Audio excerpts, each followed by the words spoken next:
Alrighty. Hi, everyone. Welcome to your first set of notes for anatomy this year. We are going to be covering anatomical terms and we're going to learn a whole mess more vocabulary. And I apologize for that in advance, but it is how it is. Hopefully, some of these terms are not completely new to you. Hopefully, some of them are kind of reviews from wherever else you may have seen it. Okay, just as a quick kind of refresher, I guess your outline, if you're using the skeleton notes, you're going to fill in the blanks with the words in the slides that I'm going to show you that are underlined. Okay, the underlined words are going to be your fill in the blanks. The only time that's not true is if it's a diagram. Diagrams will have boxes instead for you to fill in. Okay. And I've also taken out some of the pictures from the slides and printed those out for you. I like to do them separately from the slides themselves, mainly because then I can make sure that you can see the pictures. Because sometimes when it's printed out to a page, like how I do my Google slides, it's going to be so small, it's going to be hard for you to see. Okay, so hopefully everything works out. So, anatomical terms are specific words that are used in medicine and in anatomy to help doctors and anatomists, who are people who study the human body, to describe the body in ways that other people can understand, right? Like if I were to tell you that the patient injured the right side of their elbow, you would not know what in the heck I was talking about, right? So you wouldn't know if I was talking about their right elbow or their left elbow. You wouldn't know if I was talking about a patient that I was looking at from the front or the back or the side or whatever, okay? So these anatomical terms are super useful so that people don't get confused, basically, right? We don't want to accidentally cut off the wrong toe or accidentally misdiagnose the person or accidentally, cut off a piece of their arm for a biopsy if it doesn't have cancer. All right. Anatomical terms for the purpose of this class is going to describe direction, right? It's going to be where is it located, basically, regions of the bodies, and the planes of the body, which will be used for things like MRI and X-ray and CT scans. Um, we'll take a look at that later. Now, we're going to start with what's called the anatomical position. That is the standard body position in anatomy. And if you've ever seen a medical chart, you've probably seen a body diagram that was standing in this exact position. Okay, so this picture here shows a person standing in anatomical position. This is the standard. All of the bodies that you see in medical files are going to look exactly like this. The person is standing, looking at you, facing you, okay? And their right side is going to be described when it's written that it's on the right side. So if I tell you it's on the right side of the body, I don't mean your right side. I mean your patient's right side, the person's right side. Okay, so you need to be careful with that. Now, anatomical position is if someone was to stand up straight, with their feet pointing forward, slightly far apart, and the arms, really, they're called upper extremities, but we'll go over that later, are down on the side. The thumbs are pointing away from the body, and the palms of the hands face forward. Okay, so this is your anatomical position. This way, if I tell you patient has an injury on the right side of their body, you know exactly which side I'm talking about, hopefully. Okay. Now, when we are describing where something is, we need to use directional terms. I'm going to start with an imaginary line that we call the midline. The midline goes right down the middle of the body and divides it into the left side and the right side. Okay? So just think of it like if you were to cut a person right in half. Um, don't actually do that, but like let's just pretend. That cut that you made right down the middle, we call that the midline. Okay? Now, this midline divides the body again, left and right. Anything close to the midline, we say it's medial. Medial. Okay? So if you pretend that there is a straight line down the middle of my face, that is my midline. Okay, that midline doesn't move. No matter where I turn, that's still my midline. Okay? Anything close to the middle is going to be medial. So my nose is medial. My mouth is medial, right? Um, Anything further away from the middle is going to be called lateral. So my ears are medial. My eyes are more medial not medial. My ears are lateral. I'm having a brain fart, okay? Old lady problems. My ears are lateral. My eyes are more lateral, right? They're not close to the middle. Now, if I compare where my eye is to where my ear is, I'm going to say that the eyes are medial compared to the ears, which are more lateral. Okay? It is comparing the distance between two things. Okay? My cheek is more medial because it's closer to the middle. My ear is more lateral. Okay, my ear is more lateral than my cheeks. However, my cheek is more lateral than my mouth because my mouth is basically right in the middle, right? So anything close to the middle, closer to the middle, we call medial. Further from the middle, we call lateral. Superior is anything close to the top of the head. Inferior is anything close to your feet or closer to your feet, right?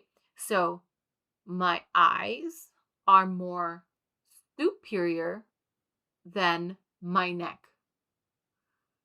okay? But my eyes are inferior to my forehead. I hope that makes sense. My forehead is inferior to my hair, right? So again, these directional terms are comparing, right? Your knee is superior to your ankle. Your thigh is superior to your knee. I hope that makes sense. Okay? Your foot is inferior to all of it. Anterior is anything on the front side of the body. Posterior is anything on the back side of the body.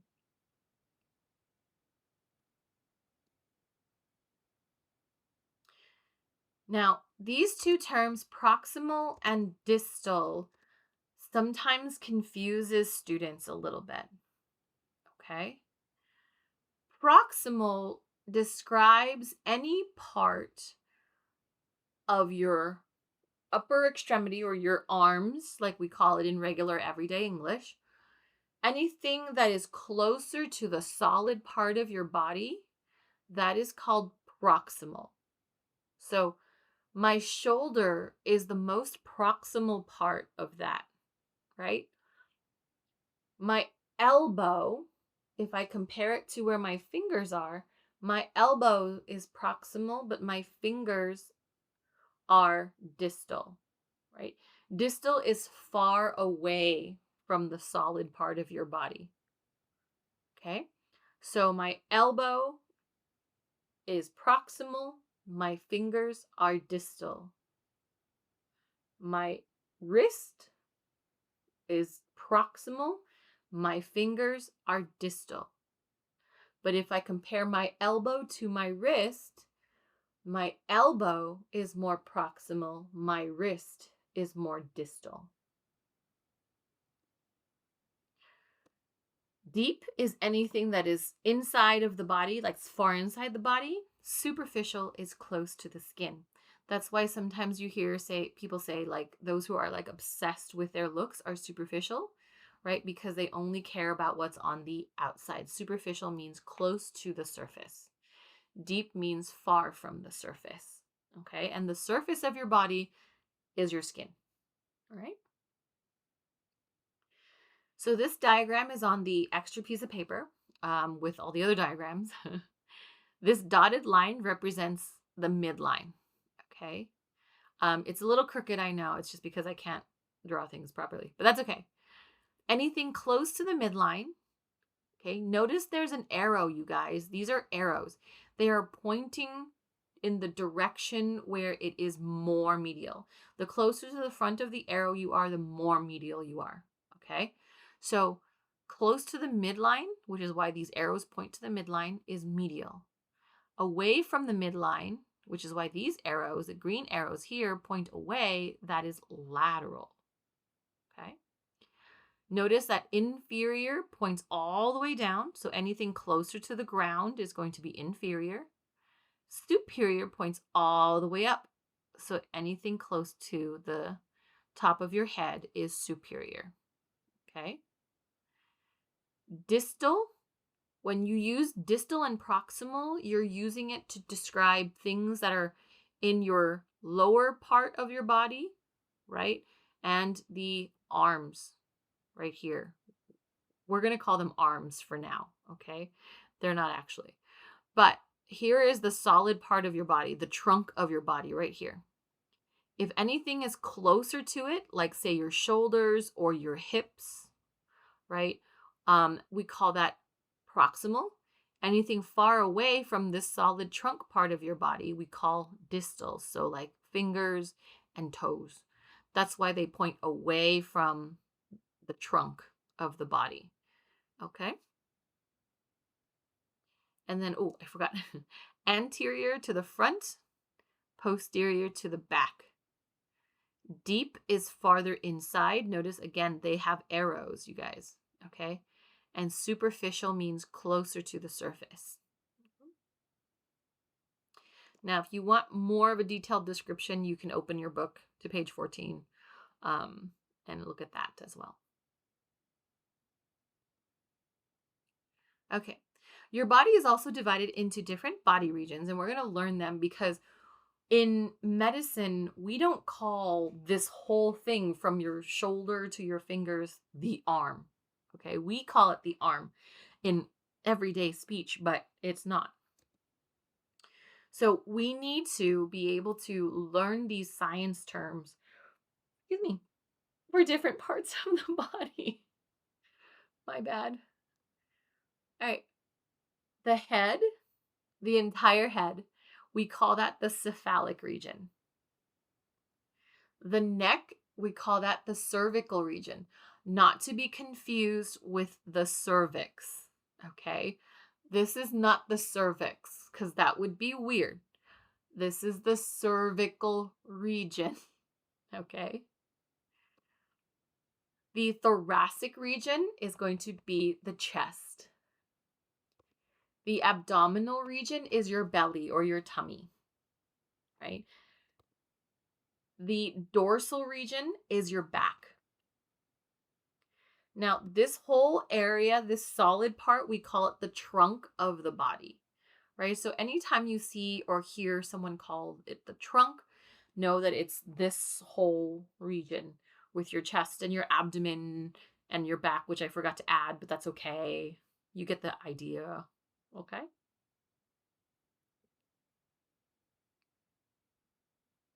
Okay. Now, upper extremities includes everything from your shoulder to your fingers. Okay? So this thing is not an arm. This whole thing right here, not an arm. This whole thing right here is called the upper extremity. You've got two of them. Left upper extremity, right upper extremity. It has shoulder, arm, elbow, forearm, wrist, otherwise known as the carpal, hand or the manus, and fingers, or phalanges, or you can call them digits either way. Okay? That is the upper extremity. Your pelvic and pubic regions, they're going to be the part like where your underwear covers basically, right? Or like a bikini bottom. That's where your reproductive organs are. That's where your excretory organs are, meaning where you like go pee. Okay. That is where all of that stuff is located. The lower extremities begin at the hips. Okay. It's going to come out of either side of the pelvic region, what we in regular everyday language or English call legs, but it's not the legs. They're called lower extremities. Okay. So the lower extremity includes the hip, the thigh, the knee or the patellar, the leg, the ankle, otherwise known as the tarsal, the feet or pedal, the toes, which are also phalanges or digits, and your lower extremities also includes your butt, okay, or the gluteal region. Some of you guys know gluteus maximus. Did you know there's also a gluteus medius and a gluteus minimus? All of them are butt muscles, okay? So that is your lower extremities.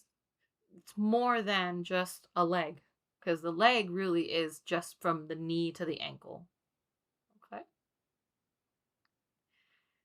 Here is a crazy diagram with all the things. Now, we are not covering every single thing on here, right? I drew this diagram to give you guys kind of an understanding of all of the different parts. Now, if you're planning to do like med school or nursing, you will probably see something similar to this again, right? But if you are not, then don't worry about it.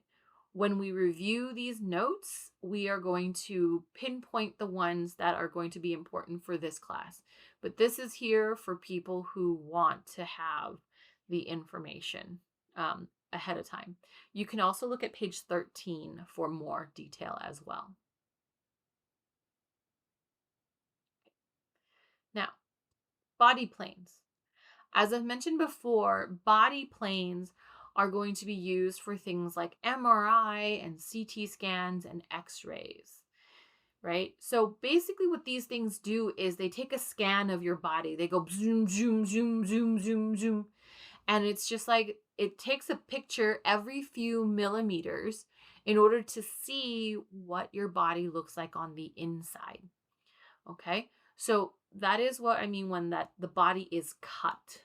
I don't actually mean it's cut, but it's being cut by the radiation or by the machine so that it can see inside of you. They're not actually cutting you through.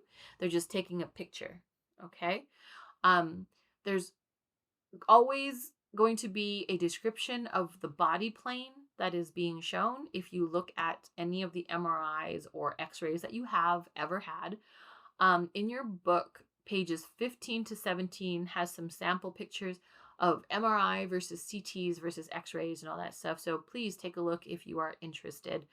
We may be able to look at some of them this year. I'm not 100% sure, but hopefully we will, right?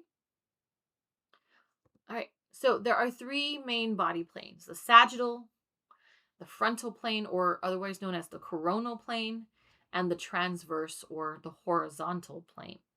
Okay. And we're going to look at them in the next picture, which, should be in your notes. Okay. So if I were to tell you, turn to the side, okay, and then they take an x-ray of you from the side like this, or they take an image from the side, right? And you're seeing like a picture of you from this side, basically. Zoom, zoom, zoom, zoom. Then that is going to be called the sagittal plane. It is a plane that divides the body into the left and right side. It's very similar to the midline, except we call this sagittal, okay? If it's right in the middle, we call it mid-sagittal, okay? These pictures are going to show what your body looks like cut this way or imaged this way. Okay. Frontal plane is also known as the coronal plane because it cuts like this and it looks like you have a crown on, hence corona. Corona means crown. It doesn't mean virus. Okay.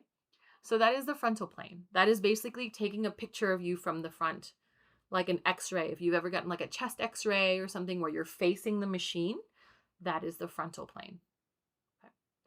Transverse plane goes this way, right? If you ever had an MRI or a CT scan where they stick you in the machine head first or foot first, that is transverse plane. We also call it the horizontal plane because it takes pictures of you this way so that they can see the sections of your body from top to bottom. Okay, it's going to basically divide you into the superior part and the inferior part, and the picture is going to be here or wherever. Okay.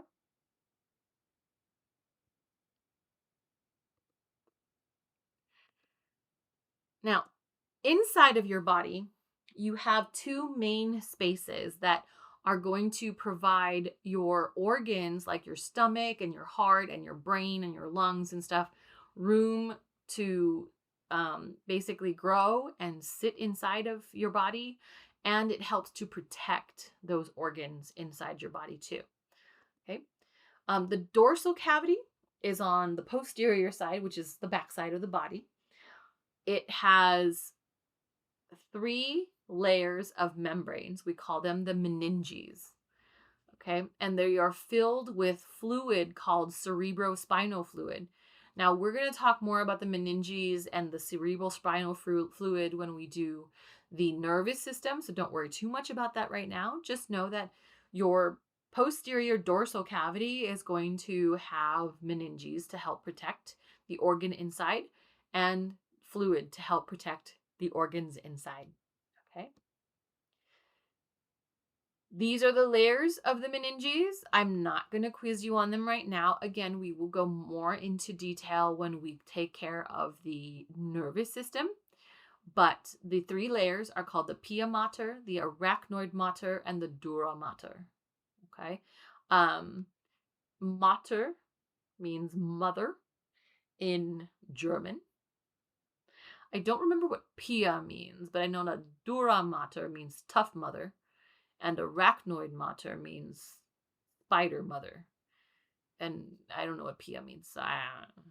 Too lazy to look it up. Don't care. Okay. The front side of your body also has a cavity. We call it the ventral cavity. It has a double layered membrane. We call it the serous membrane, and it's also filled with protective fluid. We call it the serous fluid. Serous fluid is going to help reduce friction because things like your stomach and your lungs and your heart, they move a lot. And so the serous fluid prevents them from like hitting up against your ribs. Okay. We call the layers of the serous membrane the visceral serosa. And there is the parietal serosa as well. Okay. So I'm sorry, those are the two layers, the visceral and parietal. Visceral is next to the organs, parietal is next to the cavity itself. We'll go into more detail later, I promise. Just know their names for now. That's all I need you to know. Okay. So here is a diagram to show you the difference between the dorsal cavity, which is in the back of the body, versus the ventral cavity, which is in the front, right? Dorsal in the posterior side, ventral in the anterior side. The dorsal cavity contains your brain and spinal cord, and that's it. Just those two things. They are separated from everybody else because they're too cool for school. The ventral cavity is the front side of the body. It's going to have your heart and lungs up here. Some of you guys put the heart and lungs way too low in the diagrams, but that's okay. Your heart and lungs at the top. Your stomach and your intestines and your liver and your spleen and your pancreas, your kidneys, your bladder down here, your rectum, all of those are going to be in the ventral cavity. Okay. I know. Isn't this the worst? It's so many slides. I'm just kidding. Lastly, we're going to talk about quadrants. Now, since your abdominal and pelvic regions in that ventral cavity has so many organs, right? Heart, lungs, stomach, liver, and gallbladder. your pancreas, your small intestines, your large intestines, your rectum, your ovaries if you have them, your fallopian tubes that leads to the uterus and the cervix, or you have, your bladder and your urethra and all that stuff, your kidneys. They have so many different organs that it's useful in science to break down that particular area of your body into smaller sections. Okay. Usually it's done with a line right down the middle, but only from the abdominal to the pelvic region, and a transverse line at the belly button. So your belly button is kind of like the middle of this cross that happens. Okay. We are going to have the right upper quadrant and the right lower quadrant, then the left upper quadrant and the left lower quadrant. And each part is going to contain different organs. Okay. So, for example, taking a look here, the right upper quadrant, or RUQ right here, right upper quadrant, is going to contain the right side of your liver, your gallbladder, your duodenum, which is part of the intestines, a little bit of your pancreas, and your ascending colon, okay, or another part of your intestine. Your left upper quadrant here, or LUQ, is going to contain the left side of the liver. Your stomach is actually like kind of right here. I know we all think it's down here, but it's not. It's like right here. Your spleen, a little bit more of the pancreas, and the descending colon, which again is part of your intestines. Your right lower quadrant, or RLQ, contains the cecum, which again is part of your intestines. Your appendix, which is why if you come into the hospital and say that you're like hurting down here, they always check for appendicitis. And the right half of your rectum and anus. It's mostly just going to be more intestines and things like that. Left lower quadrant has the other half of the rectum and the anus, right? All quadrants contain some small intestines. You got a lot of small intestines. So doing this and kind of dividing your body into 4 different quadrants is going to help doctors kind of visualize what's there. Okay. If I have pain right here in my left upper quadrant, perhaps it's a stomach ulcer because my stomach is there, right? Or maybe I'm having issues with that side of my pancreas or that side of my liver. Or if it's closer to the back, but in the left upper side, it could be my spleen. We don't know, but it eliminates everything else, right?